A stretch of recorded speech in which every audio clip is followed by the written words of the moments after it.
వికారాబాద్ జిల్లా పరిగిలో స్వల్ప ఉద్రిక్తత చోటు చేసుకుంది. లగచర్ల బాధితులను పరామర్శించడానికి వెళ్తున్న పిడిఎస్యు విద్యార్థి విభాగాన్ని పరిగిలో పోలీసులు అడ్డుకున్నారు. ఈ క్రమంలో బస్సుతో పాటు వారిని పోలీస్ స్టేషన్కు తరలించారు. బాధిత కుటుంబాలను పరామర్శించడానికి వెళ్తున్న తమని అరెస్టు చేయడం సరికాదని పిడిఎస్యు విద్యార్థి విభాగం రాష్ట్ర అధ్యక్షుడు మహేష్ తెలిపారు.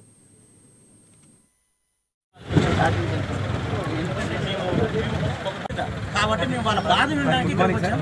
మేము గవర్నమెంట్కి వ్యతిరేకంగా రాలేదు కాబట్టి దయచేసి బాధిత రైతులు వాళ్ళందరూ కూడా ఈరోజు ఎస్టీ రైతులు ఈ దేశంలో ఈ రాష్ట్రంలో అనగారినటువంటి రైతులు వాళ్ళ మీద కేసులు పెట్టడం వల్ల ఎటువంటి ఉపయోగం ఉండదు. వాటి వెంటనే బేషరతుగా కేసులన్నీ వెనక్కి తీసుకోవాలని చెప్పేసి మేము పీడిఎస్ విద్యాసంఘంగా డిమాండ్ చేస్తున్నాం. అట్లనే ఫార్మా కంపెనీని వెనక్కి తీసుకోవాలి, బలవంతమైన భూసేకరణ చేయొద్దు. అదేవిధంగా పంట పొలాన్ని మొత్తం కూడా పంట పొలాలు ఏవైతే ఉన్నాయో వాటిని భూసేకరణ కోసం తీసుకోవద్దని చెప్పేసి మేము డిమాండ్ చేస్తున్నాం. ముఖ్యమంత్రి గారు ఎన్నికల్లో హామీ ఇచ్చారు, ప్రజాస్వామ్యాన్ని 7వ గ్యారెంటీగా మేము ఇస్తామని చెప్పేసి ముఖ్యమంత్రి గారు హామీ ఇచ్చారు. ఆ హామీని నిలబెట్టుకోవాలని చెప్పేసి మేము డిమాండ్ చేస్తా ఉన్నాం. అట్లనే ఈరోజు మేము అందరం కూడా విద్యార్థులం యూనివర్సిటీ నుంచి వచ్చాం, తెలంగాణ రాష్ట్ర వ్యాప్తంగా ఇక్కడికి వచ్చాం.